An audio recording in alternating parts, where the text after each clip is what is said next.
Environ 15 minutes, nous aurons au téléphone le maire de la commune de Savin pour nous parler de la vie dans cette commune après l'épisode Faletti et avant les prochaines consultations électorales. Timothée Biarou sera en direct avec nous sur le plateau. Le préfet de l'Atlantique et du Littoral, Jean-Claude Kogia, bonjour. Bonjour chers amis journalistes, merci de me recevoir sur votre plateau. C'est un plaisir de vous recevoir. Ça peut paraître une mauvaise lecture de notre part, monsieur le préfet, mais on vous sent très pris d'Alada à Cotonou en passant par les autres communes des deux départements de l'Atlantique et du Littoral, présents sur tous les chantiers du programme d'action du gouvernement, là où il faut casser, là où il faut aménager, là où il faut construire. Jean-Claude Kodia, tout cela fait-il de vous le préfet le plus actif du Bénin, à l'image d'un certain Toboula, il y a un peu plus d'un an? Je voudrais d'abord dire que nous ne cassons pas, nous libérons. Il faut rectifier déjà. Mais ensuite, c'est une très bonne question, une question légitime. Lorsque nous recevions du chef de l'État le 7 juillet 2016 notre lettre de mission, il a prononcé une phrase très forte. Je ne vous envoie pas en mission pour votre confort, mais pour la gloire de la nation, pour sa dignité, pour son honneur. C'était déjà un challenge pour nous et pour moi particulièrement. Et puis, vous le savez, j'ai été nommé comme préfet intérimaire du littoral. Oui. C'était pour moi un renouvellement de la confiance du chef de l'État à ma petite personne. C'était un défi qu'il fallait relever et comme lui, tous les jours, j'essaie de me transcender, de me surpasser, de me sublimer pour essayer de faire en sorte que justement cette nation enfin soit, n'est-ce pas, soit digne de ce que nous faisons, de ce que le régime de la rupture fait. Donc, je ne suis pas un préfet, je suis un préfet ordinaire, un préfet comme tout le monde. Et puis, vous avez tendance à me comparer à Toboula. Oui. Toboula, il a fait du bon boulot en matière de maintien d'ordre. Oui. Et je vous assure que ce qu'il a fait est préservé, est consolidé. Et puis, avec le chef de l'État et tout son gouvernement, nous sommes en train de travailler pour trouver des mesures durables à ces problèmes, des problèmes d'encombrement, de mobilité surtout, qui tient à cœur au chef de l'État. Les questions de recolonisation des espaces publics avec les marchés, les 9 marchés lancés à Cotonou, les voies, les travaux d'alphatage. Je crois que c'est autant de solutions durables que nous apportons quand même aux questions, aux problématiques qui se posent à la ville de Cotonou. Vous êtes un préfet ordinaire. Comment est-ce possible quand vous semblez avoir plutôt le don d'ubiquité, à la fois sur 2 départements, voire présents aussi bien dans l'Atlantique que dans le littoral? Ça veut dire que vous n'êtes pas un préfet ordinaire comme vous le prétendez? Non, ordinaire parce que, en dehors de ce que je l'ai dit tout à l'heure, je me transcende, je me sublime, mais j'ai, en vérité, il faut le confier, en toute humilité et en toute honnêteté, j'ai devant des situations difficiles, j'ai le chef de l'État qui est là pour m'instruire, pour m'orienter et pour, je vous le dis, me donner des conseils judicieux avec son gouvernement. Mais surtout, j'ai une équipe. Au niveau des 2 départements, j'ai la chance d'avoir une équipe composée de secrétaires généraux et de chargés de mission dévoués, engagés comme moi. C'est une chance. Est-ce que vous n'êtes pas un peu dépassé par les événements, par la charge, les nombreuses charges, quand on sait, vous avez dit tantôt que vous préservez les acquis de la gestion Toboula, mais on voit que dans le littoral, en l'occurrence, les endroits libérés sont réoccupés par les citoyens? C'est peut-être l'impression que ça donne. Vous savez, souvent on dit de Toboula qu'il est le feu qui embrasse tout et que moi, je suis l'eau qui éteint. De toute façon, la société a besoin du feu et de l'eau. Et comme je l'ai dit, nous faisons en sorte que... C'est-à-dire que vous cassez moins? Comme je vous le dis, peut-être qu'on a assez cassé déjà. Je dis, pas le mot cassé, on libère. On libère avec le président Talon de Caspar. Nous libérons. Et puis, disons que j'apprends aussi à aller à l'école du chef de l'État, qui, dans la discrétion, travaille de façon formidable travaille comme on n'a jamais vu dans ce pays pour avancer. Il y a des choses qui se font. C'est Mandela qui dit que les bonnes choses, on n'a pas toujours besoin de communiquer parce que c'est toujours, l'impact est là, les effets sont là, les impacts sont là. Donc, c'est ce que nous essayons de faire. Jean-Claude Koudia, vous libérez, vous aménagez, vous construisez, vous préservez également les acquis.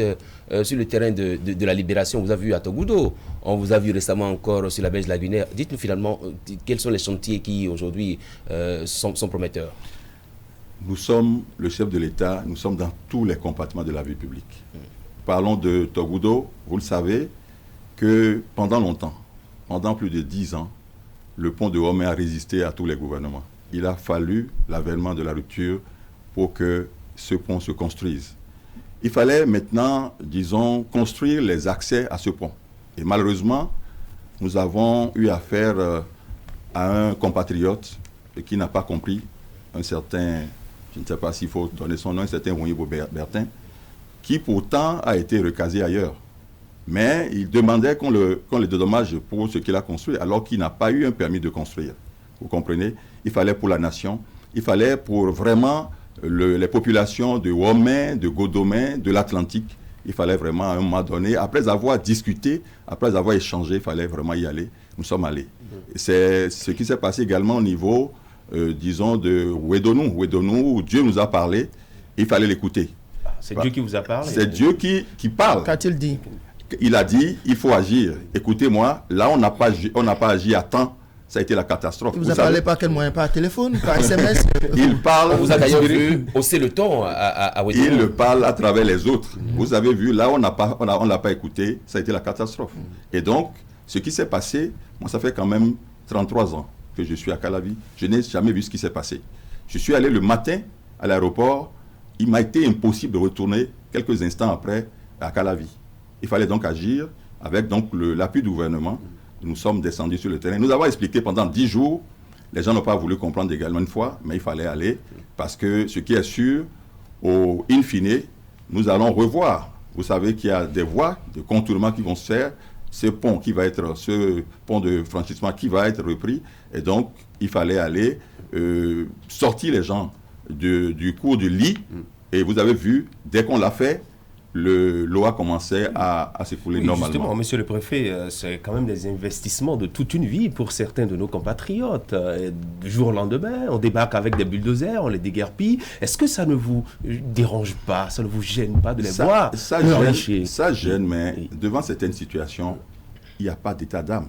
Parce que c'est des gens qui se sont installés de façon illégale. Là où il ne faut pas s'installer. C'est des zones inconstructibles. Est-ce que c'est pas parce qu'il y avait eu de laisser-aller entre-temps, où les gens se sont permis, parfois donné, avec la collaboration des cadres de l'administration? C'est à choisir entre ces quelques personnes et la nation, je dis. C'est ça le problème, il faut choisir. Et là, il faut aller. Maintenant, ceux qui ont des titres en bonne et due forme, ils seront dédommagés, puisque nous travaillons en synergie avec la NDF, avec la mairie, et donc tout cela, ceux qui ont des papiers, qui ont des documents en bonne et due forme seront, disons, dédommagés. Monsieur le préfet, le dernier chantier, c'est la libération des devantures. Est-ce que c'est vous qui êtes l'initiateur? Comment ça se passe, cette libération-là? Comment comprendre cette opération? Et quelles devantures? Les devantures pour ceux qui gardent des véhicules à leur devanture, pour ceux qui exposent des marchandises à leur devanture. Nous travaillons pour, disons, un Bénin moderne, un Cotonou moderne qui est la vitrine nationale. Et donc, je crois que ceux qui ont des bâtiments, ceux qui ont des commerces, ils devraient prévoir, n'est-ce pas, des garages, tout ça. Parce que les piétons, on doit pouvoir leur donner le temps vraiment de circuler sur les trottoirs. Et les marchandises doivent vraiment rester dans les boutiques. C'est ce que nous voyons dans les grands pays. Et or, nous accédons aujourd'hui, donc nous voulons ressembler à ces pays-là. Donc, nous sommes en train de travailler dans ce sens. Je crois que, comme je l'ai dit, il y a des gros chantiers qui vont nous permettre, d'ici 1 an, vraiment de régler définitivement ces problèmes-là, ces questions-là.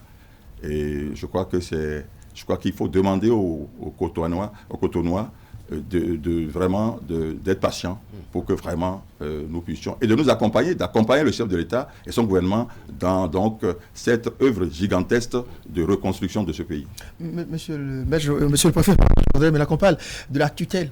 Il y a plusieurs communes dans votre zone, comment je vais dire, de compétence, y compris Cotonou, le centre névralgique du pays, mais apparemment tout se passe bien. Il n'y a pas d'accrochage depuis entre vous et un maire par rapport à la gestion. Ça cache quoi, ce silence, cette entente? J'ai appris à travailler avec le dialogue et dans le dialogue. Mais on sait être ferme aussi.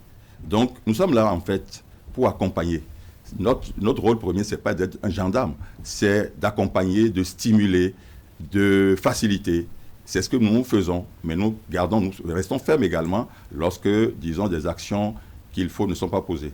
Donc, Cotonou, par exemple, aujourd'hui, il faut y aller. Nous avons travaillé ensemble pour que désormais des parkings soient, n'est-ce pas, construits pour régler justement les problèmes de stationnement anarchique.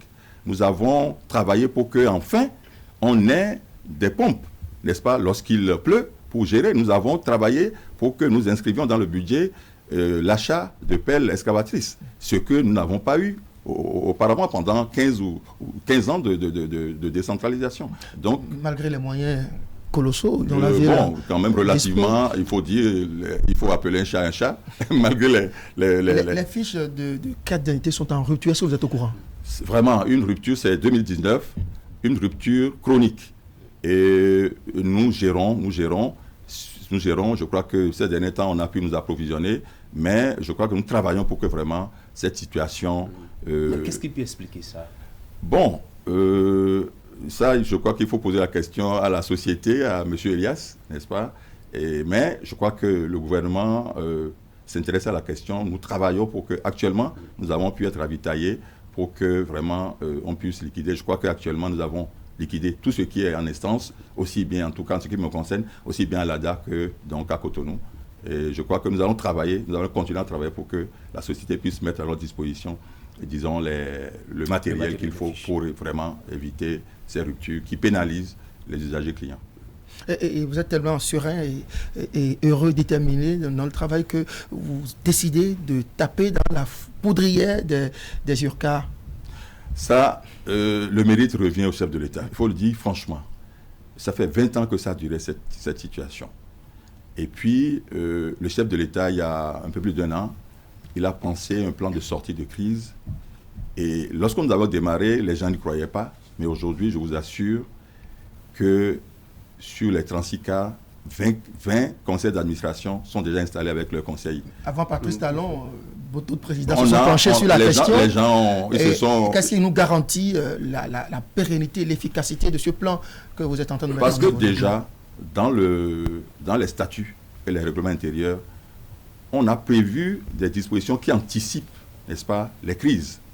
Et ensuite, l'État, désormais, aura son regard. Parce que pendant longtemps, l'État, depuis 1997, s'est désengagé. Ce qui a créé des problèmes, ce qui a créé un laisser-aller et qui a dévié de leur trajectoire, donc les objectifs donc, assignés au cas. Aujourd'hui, je crois qu'on a tout prévu pour que, justement, tout se passe bien. Et je vous avoue que c'est un grand pas que nous voulons de marquer avec le chef de l'État sur le boulevard donc, de la renaissance du palmier à huile des cars. Au-delà des discours, est-ce qu'il y a déjà des actes qui sont posés au niveau de ces cars et UCA-là qui aujourd'hui font voir l'avenir avec beaucoup de sérénité? De toute façon, en ce qui me concerne, nous sommes partis avec 0 francs. Je vous assure, avec 0 francs. Nous avons pu faire une recette de 300 millions. Nous avons laissé dans les caisses au moins 100 millions. Donc c'est un bon départ. Ensuite, nous avons passé la main. Parce que notre problème, ce n'était pas vraiment de garder. C'est de passer la main. Nous avons passé donc la main sur les 11 cas, n'est-ce pas, où les assemblées ont eu lieu. Aujourd'hui même, après ici, je vais sur le terrain pour, disons, les assemblées générales, pour aller superviser les assemblées générales sur les 3 cas. Les cas de Panrou, les cas de Sekhé, à Lada, et la Caron, que vous connaissez à Ouida. Et donc, voilà. Êtes-vous un préfet heureux? Je suis très heureux. Pourquoi? Comment? Comblé. Qu'est-ce qui explique ça? Parce que ce qui se passe dans ce pays, aujourd'hui, à l'œil nu, ça se voit aujourd'hui. C'est inédit ce qui se passe. Et je suis fier d'être donc le représentant de ce régime, de ce chef d'État. Dans 2 départements? 2 départements. Ça fait 2 salaires? Monsieur le préfet, avec le déguerpissement de la Blaise Lagunet, pardon, il y a ce problème lié au déplacement de ce fétiche. Qu'est-ce qui est fait dans ce sens? Nous avons dit qu'on ne parlera pas de déguerpissement, qu'on parlera de libération. Avec la libération de la Blaise Lagunet, alors le fétiche sera-t-il libéré ou va-t-il rester en place? Vous comprenez qu'il fallait avoir le courage d'aller également. Le président Talon le dit. Je suis prêt à sacrifier ma popularité pour la qualité de vie au Bénin, pour la qualité de l'enseignement, la qualité de l'éducation, la qualité de la santé, etc. Le DAN, nous sommes en train de négocier.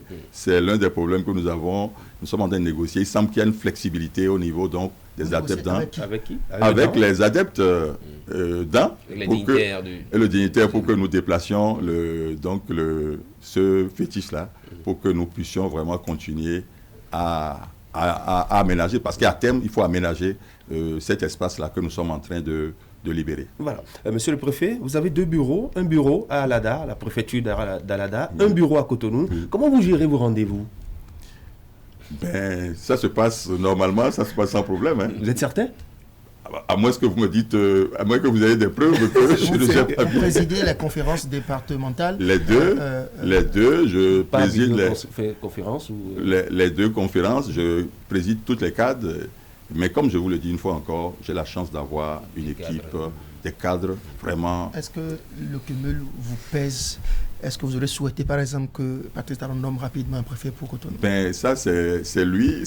Il est le seul à savoir pourquoi il n'a pas nommé encore. Qu'est-ce que vous en pensez, vous? Non, mais je ne pense rien. Je suis à sa disposition. Je suis un instrument de ses mains et tout ce qu'il me demande, je le fais. Les populations de l'Atlantique ne souffrent-elles pas de ce cumul que vous assumez aujourd'hui? Je crois que je ne peux pas être à la fenêtre et me voir passer dans la rue. Vous êtes mieux placé que moi pour dire si les gens souffrent. On vous sent beaucoup plus présent à Cotonou qu'à Alada. Ça dit qu'il y a beaucoup d'affaires à gérer ici que là-bas. Je crois que Cotonou, d'abord, il y a beaucoup d'affaires à gérer et puis c'est le condensé du Bénin. Même si l'Atlantique aussi reste un grand département, le département le plus... Mais je crois que j'avais commencé quelque chose là-bas. Il y avait un pli qui était donné. Ici, il faut également que j'imprime mon style de direction. Monsieur le préfet, rapidement une question. Oui. Que faire aujourd'hui pour que le lac Noko ne disparaisse pas un jour? Parce qu'on voit chaque fois des habitations qui s'y sont érigées. Comment ça se passe? D'abord, vous avez vu la lutte contre les engins prohibés. Ça n'a pas été facile, mais il fallait prendre son courage à deux mains pour commencer. Mais également, ce que nous faisons aujourd'hui, l'aménagement des berges, la libération des berges pour préserver la ressource eau, pour éviter ce qui s'est passé au Tchad et puis ailleurs. Et donc, je crois qu'il faut vraiment vous nous accompagner. Et je crois que je vous encourage, je vous félicite et merci pour vraiment l'information, la bonne information. Dernière, André, votre petite dernière. Ça peut aller. D'accord. Merci beaucoup, André Dossa. Merci à vous, Herman Parfait Anamboussou. Monsieur le préfet, merci beaucoup. C'est moi qui vous remercie. Excellente journée du lundi à vous. Merci.